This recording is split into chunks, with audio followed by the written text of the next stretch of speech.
Our next speaker is Gail Hedberg. Gail is a registered veterinary technician and retired in July 2013 after 32 years as a senior veterinary technician for the San Francisco Zoo.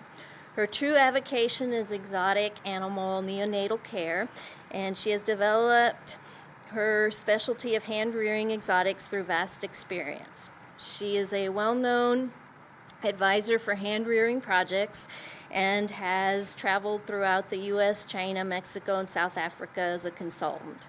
Her presentation today is entitled Best Practices for Hand-Rearing Lions and Tigers.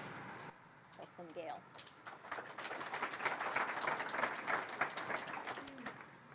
Well, great. Thank you so much for attending. I'm really excited to kind of share with you some new innovations I want to share. I don't need to go through specifics about the best practices that have been in place. You all have great resources for protocols that are proven successful with formula selection. But I am going to give you some new food for thought that might give you some options to help do some problem solving with perhaps incidences from project to project, things that you may have experienced, things that happened only once, but maybe others of you are seeing ways that how do I bypass some of these potential behavioral issues that really can be related to perhaps some of our feeding strategies. So we've all had lots of information presented to us yesterday and throughout this morning. And as I want to really sort of reaffirm, if we're going to have a breeding situation, you must have a breeding plan. And with this birth plan, I'm actually outlining here, these are some of the questions I want you to go through your head and look at these to see, do you really have all of these entities pre-planned before you actually make the commitment to have a breeding situation? And so I want to share with you kind of a unique entity. We've talked about ultrasound training that really is the state-of-the-art necessity so that you can, A, confirm pregnancy, so you can establish staff requirements. But I also want to really validate that it helps us define, from the veterinary aspect, we really want to know the total number of cubs that are expected so that those last-minute emergencies can be outlined ahead of time. I want to share with you a funny story regarding this whole ultrasound philosophy. Yes, at San Francisco Zoo, at the very end of my career, we had a cat that was ultrasound trained. We confirmed pregnancy. We confirmed only one cub. The birth process was fanatically perfect. The rearing process for a mother-reared single cub was very successful. So I went to our associate curator and I said, all right, you're going to laugh. Do you think we can continue the ultrasound training now that she's rearing a cub? My goal is I wanted to collect a milk sample. And I want to honestly tell you, we did it. We were able to put the female on the ultrasound bench. We were able to position her, and after 4 definitive 4-day sessions, I collected a tiger milk sample. We submitted it to UC Davis for taurine analysis. So we're still needing to keep the science element going. We don't have enough data about milk composition. If you're able to proceed and develop serious ultrasound training, you have a confirmed pregnancy, you have a successful birth, don't stop there. You want to continue with the ultrasound training after the birth. Why not? Therefore, run the female through those paces about doing the training. And because of our training bench design, yes, I could physically safely go underneath, I could strip the teat, do all 4 quadrants, and I could get some significant milk sample that was adequate for testing. So that's my little story about the importance of ultrasound training for the next level of care. Now, as we talk about this whole planning stage, does your institution have the financial responsibility and the staffing capacity to take on this commitment? That, again, is something to be decided in the birth plan. again, from my veterinary aspect, we're very concerned about the crisis management of rejected cubs. And I'm going to talk to you a little bit more about this whole colostral antibodies and a little bit about what we call failure of passive transfer. We're pretty comfortable with that in hoofstock, but I'm going to touch on that a little bit later about the importance of collecting serum from the maternal dam or even from the male if you need to sort of boost the immunity potential for cubs that are potentially at risk because they didn't get colostrum. I'm also going to talk with you a little bit more about the pre-planning and describe to you about some of the entities that you need to have in your resuscitation kit for those emergencies that are, again, unplanned. And of course, last but not least, equipment. Many people have some equipment in their resources, but with a birth plan, do you have an incubator? They're expensive. Oftentimes, it's a last-minute overlooked piece of equipment. Amazingly, hospitals have reserve. They have units that are in the basement. They're more than willing to give you guys a donated human-sized incubator because that's the size that we need for lion cubs and tiger cubs. But don't get one, get two. Oftentimes, your primary unit, with unknown reasons, you're going to have equipment failure. So having a backup is really, really essential. How many of you have raised cubs that are beyond the limits of what one incubator can hold? Well, I'm another poster child. Early in my career, we had a tiger cub give birth to 8 cubs, and 7 survived. And each one had to be bottle reared because the mother Bengal tiger did not have enough milk. We needed multiple incubators. And who would have thought? So again, if you're going out begging for supplies for an incubator, go to the local hospital, make the connection, and if nothing more, get 2 in case you have to steal parts from the one to make the second one go. So as we go into more details about how we want to make this really successful, I'm going to define levels 1 through 4 to help with staffing needs and to help develop your core team to make the project successful. And those will be levels of care defined from level 1 through 4. But many of us have been listening to the different talks today about the different types of care based on the needs of the animal. And we will specifically outline today with my discussion the different types of care for a neonate, for the growth phase, and for the weaning phase. So as we're establishing our core team, the reality is we have different levels of coverage based on staff expertise and the needs of the neonate. So obviously, it's very imperative that in a crisis situation, we're going to have intense care requirement from the medical care team, veterinary staff, then we have technicians, keeper, curators, and so forth. And it's the team effort that is going to bring this project from start to finish really successful. Those are basics, and we all have a clear understanding of that. But what I want to sort of emphasize is everyone on the care team from the beginning must know the evaluation status of that neonate, not only medically, but physiologically, because again, no 2 projects are the same, and we need to not go into autopilot and say, oh, I've done this before, this is going to be straightforward. No, we need to all learn together and improve our standards from project to project. So in a level 1, we actually know that we are in a crisis state. For a newborn or an injured cub, immediate intervention, it is going to go to the hospital and have full assessment from the veterinary team. And these are obvious concerns, and many of us will only face one of these multiple problems, but also many times all of these entities are packaged into one serious crisis animal. And selectively, as far as curative measures, each one of these is going to require intense monitoring. And so I don't think you have any doubt that this is a level 1 crisis for hand rearing. So as we proceed, and obviously the animal's in an incubator, we have to do corrective measures for stabilization, fluid therapy, most definitely potential for sepsis. In my abstract, I've defined some clear protocols for umbilical treatment and as well as antibiotic therapy.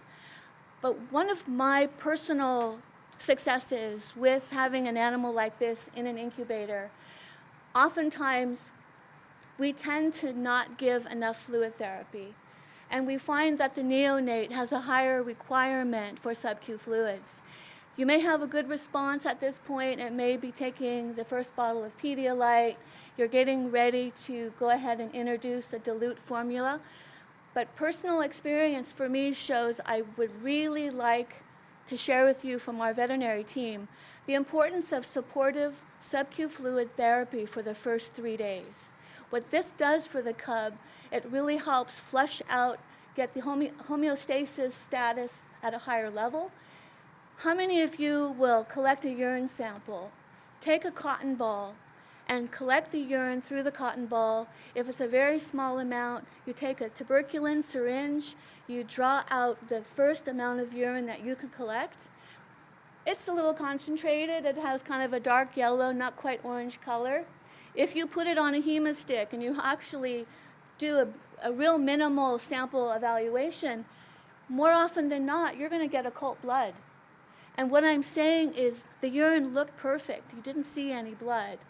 But by doing the diuresis in a normal therapeutic manner of the fluid therapy, it gets the system going. It flushes the kidneys.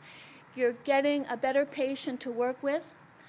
From my research, from my consulting work, the biggest serious mistake is borderline dehydration that causes some of those dietary indiscretions that are because of the first formula that you thought the cub was ready for. In reality, it is still dehydrated, but it's very subliminal. It's not a serious dehydration, but we complicate things by introducing formula too soon. The cub may be ready, but the body's not ready. And that's why I really want to share with you the importance of just some supportive fluid care for those, say, 48 to 72 hours until you're getting a good flushing of urine output. A little bit here about the importance of why we want to address some of these lack of colostrum indicators. Clearly, all of this information is across the board for all neonates, not just lions and tigers. But the importance of collecting serum from the maternal dam will help those of us that are in a crisis state because we don't know the history of the cub. Research has shown that those antibodies that can and will be absorbed by a healthy neonate, the gut closure for those large molecules, that happens between 16 and 24 hours after birth. Very, very short window for the animal to actually absorb and utilize colostrum. Most of the time when we face a crisis with our larger Panthera species, it can be 2-3 days because of maternal neglect. You don't know because often we don't have cameras monitoring actually the birth and or the nursing response. So as a sort of prophylactic, we like to give serum to the cubs as part of supportive care. Now, many of the things that I've outlined here on the chart, these are straightforward. You have a clear understanding of why we need to do it. But take into consideration, what if after 3 to 4 weeks you've been working with a septic, a cub that really has had a rough start? It's gone through a very strong series of antibiotic therapy. You've worked long and hard to get it through those troublesome, perhaps 5 to 7 days. Now it's back on track. Well, what's happened, it's had a really big impact on its own maternal or its own antibody sources. And oftentimes, that level starts to deplete at about 4 weeks. So if you have a compromised cub in the beginning, we often find we want to boost those antibodies at 4 weeks again. So that's why the importance of having options when you have a crisis neonate. So here's some of the information that we now know based on research in the domestic cat that you clearly can improve and raise the antibody level in the kitten, and thus we transfer that data to non-domestics. The dose range for a domestic cat, and i.e. An exotic cat, is 7.5 to 15 cc's per 100 grams of body weight. That is the volume of serum that you would want to give the immediate moment that you have a cub in hand. And let me kind of put it in a practical way. This is part of the total fluid replacement that would need to be given to a neonate. And for those of us in sort of the medical side, an example of fluid therapy would be 100 milligrams per kilo per day. So you calculate, not to make this all confusing, but this little bit of serum philosophy is going to be part of the total fluid replacement that you're going to give to a cub when you're going to go ahead and decide this. And please come up and I can talk to you more about this and help you answer some of the questions. So now we've got a level 2 situation. Clearly the cub is needing round-the-clock monitoring, but you know now it's perhaps just moderate physiological. It just needs to be temped perhaps 2 and 3 times a day. It is having a good feed response. It is continuing to get some moderate support therapy. This could be anywhere from antibiotics to, again, some sub-Q fluids. But the key here is it still cannot thermoregulate, and therefore we're going to keep it in an incubator. We'd like to, at this point, have defined the core team. I like to look at the different institution requirements, and obviously you have different levels of staffing here, but I like to minimize no more than 7 people in a full project for the full 24-hour care. That would be 7 days a week. And again, defining the veterinary technician, and then integrating the animal care staff. Because, as I want to really stress here, it is sensitive to multiple handlers. A level 3 is a project that is continuing on track, but the only importance here is this cub still needs to have night feedings. And those are the reasons for having this definite 1, 2, 3, and 4 type of care. This doesn't need any sort of medical monitoring, but still stay with the core team. And it isn't, we want to have the core team, but it is not necessarily sensitive to multiple handlers. And again, sticking with 7 staff members. And then now we're on the home stretch, and obviously these cubs we can meet their nutritional needs in an 8-hour day. And so therefore we can scale back on the staffing requirements. And again, I sort of bring this to your attention now because obviously the institution is going to ask you how long do we need to define all of this extra time, money, energy, and staffing. So if we want to have a successful rearing project, it really has been stressed very hard in this symposium that we have to meet both the medical and physiological needs. And because our goal is to get a productive adult. And we definitely, at this point in time, have a sincere impact on how to make that work really well. Philosophies are great, but as we know, we have to kind of apply some of the things we've learned. And I'll go through some of those steps as far as environmental manipulations. Elsa did really touch on imprinting. And again, as I'll give you some examples of ways that I've experienced positive results with some of our feeding strategies. Communication. For all the years that I've been doing cubs, I started in the mid-1970s doing hand rearing. And I just finished, even last week, doing 3 12-week-old lion cubs. And throughout the latter part of my career, communication. It's so important. And we try to make this so strong. And Sadly, we still have issues, and it's not the animal problem, it's the staffing problems that can often sort of make it go awry. And I'm very discouraged that that still happens, and all I can say is plan, plan, plan to help eliminate this. These are very obvious points that I don't have to go over with you, but I just wanted to put it out there. One curative method is to establish and maintain a core leader. There has to be a point person from start to finish. And obviously, it's all about trust.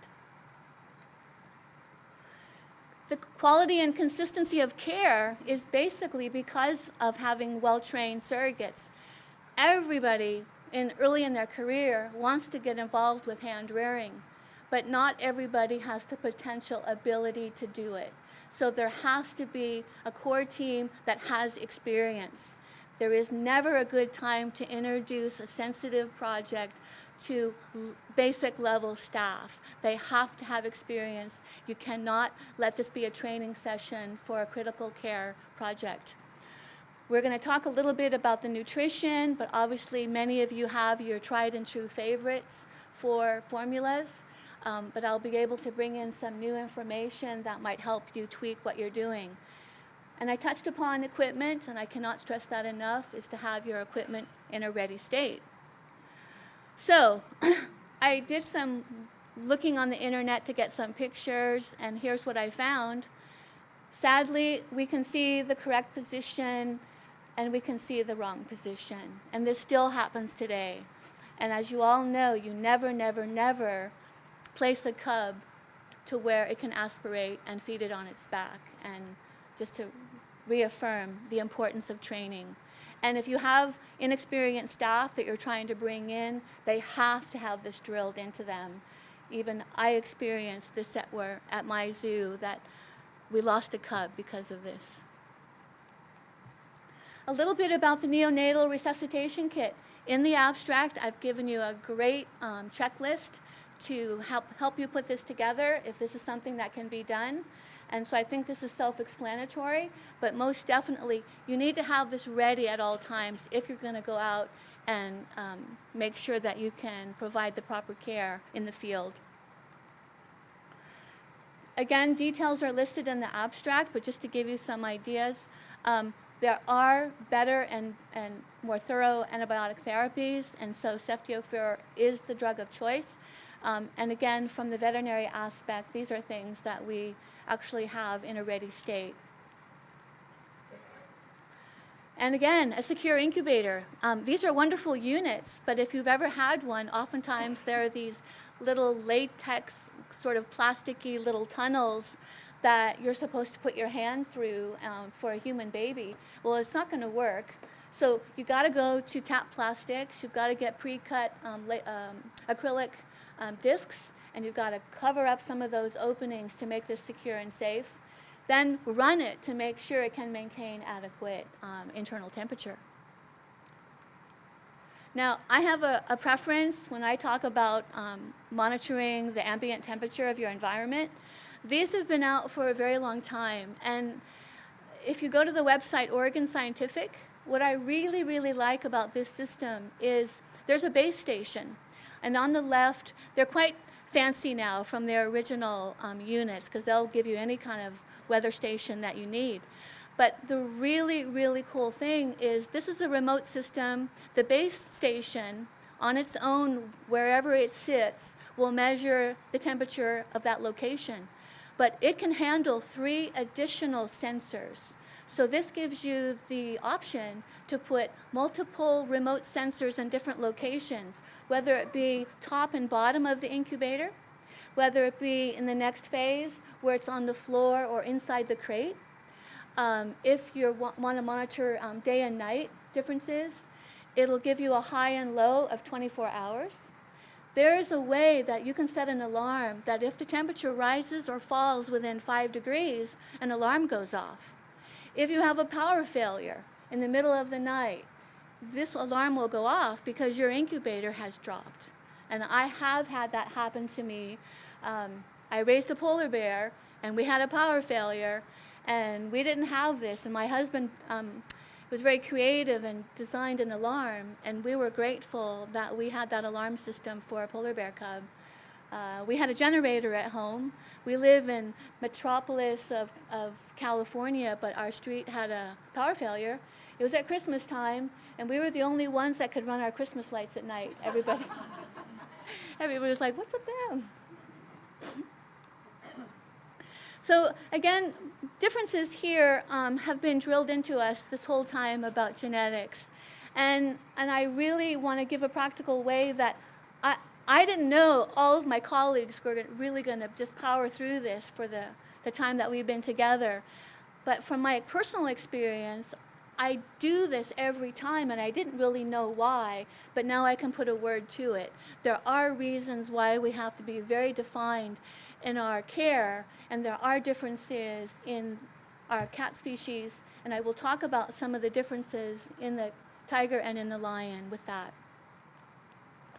As we see in the lion cub, it's really been apparent to me over the years that there's a true difference, because the lion cub does take longer, because it stays with the pride, with the lioness, and they need more time to gain confidence. So if you've never done a lion cub and you've done a lot of tiger cubs, clearly there are differences, and they do require more time just in that whole care and structure for what your staffing is going to do. It's really, really imperative.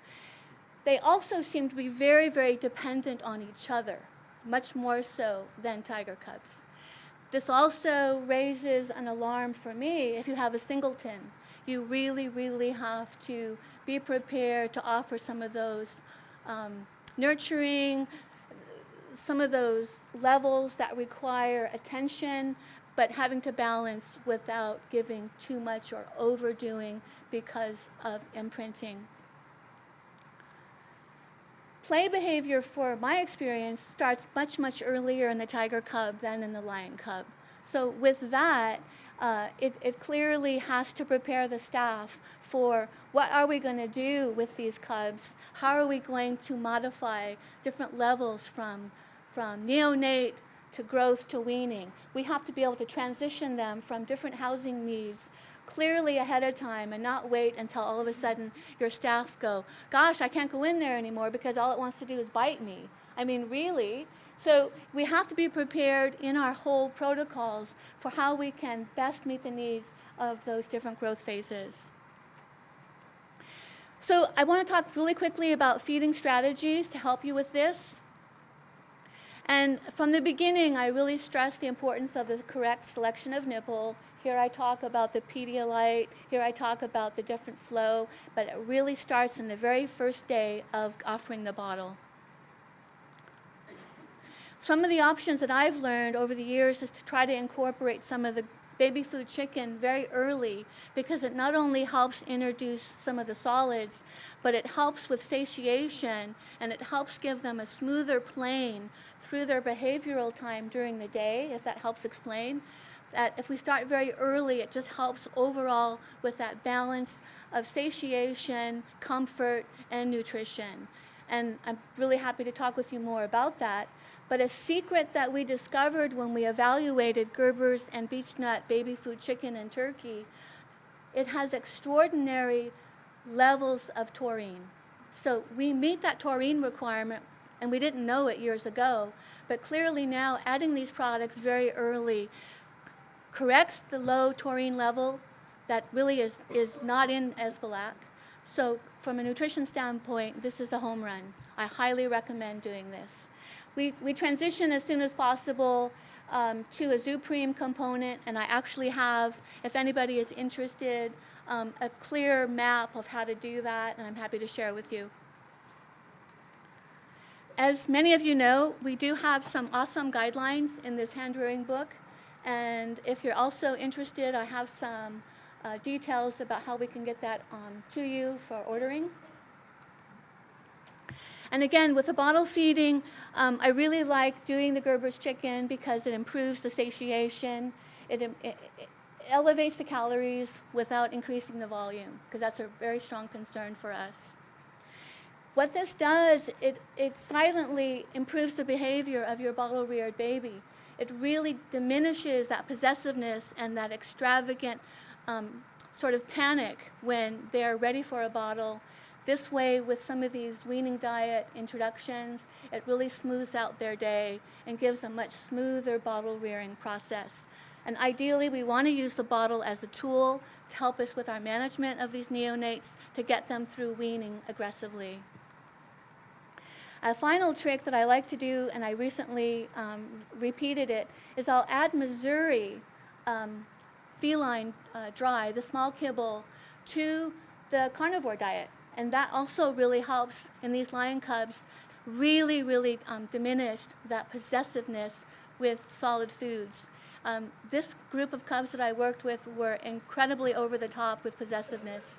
But after introduction at this higher level, I was floored, but these cubs were eating the kibble. And therefore, for enrichment purposes, for scatter feeding, it is an additional tool for their habitat. Again, we would put it in a blender and then make a dry powder and only feed a certain dry component based on the total ration. So you can start slow. 10% of the ration can indeed include the Missouri, dependent on the species, but I went up as high as 30%.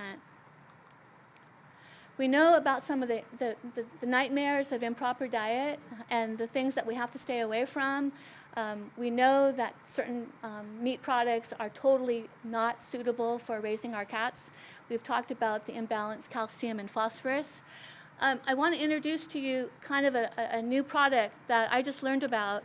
And what this product does is for those that are only able to feed, say, a diet that's strictly a beef round or chicken, this particular supplement actually will give you a complete balanced diet when you're forced to only use human consumption, beef and chicken. And a member of the team that designed this, Randy, is actually in attendance. So Randy is right here. If any of you guys are interested, he has some literature that can help you with more details. So in summary, we're very keen on needing to review and define our programs. We've talked a lot about the different feeding strategies. I want to just really stress about outlining the importance of each level. We can't get to level 4 without going through 1, 2, and 3 successfully. So it's so important to just really map it out as you go. In my abstract, I've really defined the importance of some of the umbilical treatments that are important. I cannot stress enough the importance of communication. I recently was contacted by another zoo, and the predominant complaint was Faction A was so mad at Faction B that it was affecting the whole progress and program of that cub, and they were throwing up their arms because Side A wanted to see it fail because they couldn't agree with Side B. And that is still happening, and it's all about communication. And to talk about, again, the importance of bottle feeding and the ways that we can improve some of those stress responses and a way to get us through to the successful weaning. Thanks very much. Sorry I had to go so fast.